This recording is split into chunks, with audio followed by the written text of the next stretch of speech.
شپږ کاله مخکې په کراچۍ کې د ټول پاکستان د وفاق محتممین او شیوخ راجمع شوي او په هغې کې مولانا فضل الرحمن صاحب خبره کوله. زه خپل والد صاحب سره د مولانا زکریا صاحب ملاقات لتلی وم او ما والد صاحب ته وی چې ما په خوب کې مولانا زکریا صاحب ته یو سپاره قرآن اورولی دی.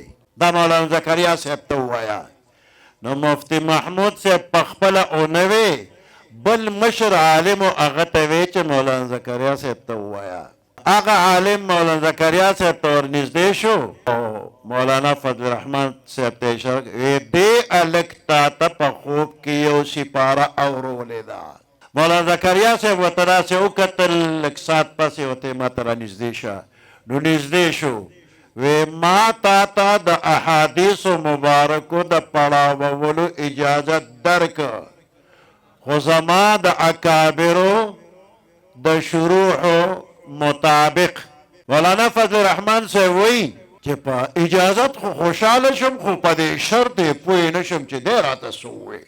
یو ځل وی د پاکستان نه بهر یو ځای ته تللی وم، هلته یو مشر عالم و، هغه ته مې دا خبره وکړه چې مولانا زکریا صاحب ما ته اجازت وکړه، خو دا ټکې راته وی راته وی چې ډېر ښکلې شرط یې درته لګولی دی. وی بیا هغې عالم وی چې یو ځل مولانا زکریا صاحب خوب ولیده، په خوب کې پیغمبر علیه السلام ورته فرمایل چې مولانا خلیل احمد سهارنپوري صاحب د ابو داود شرحه بذل المجهود کې د فلانی حدیث کومه تشریح چې کړې ده دا زما د رای مطابق نه ده، دا ورته ووایه، زما رای داسې ده.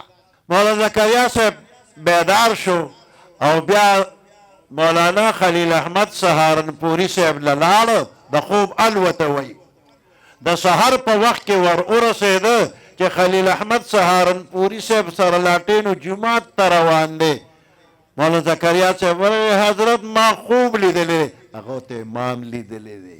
نو اکابر علماء دیوبند چې د احادیثو مبارکو کومه تشریح کوي نو دا د پیغمبر علیه السلام د رای سره موافق ده، که موافق نه نو د خوب په ذریعه په بله ذریعه ورته وایي چې دا داسې که داسې که.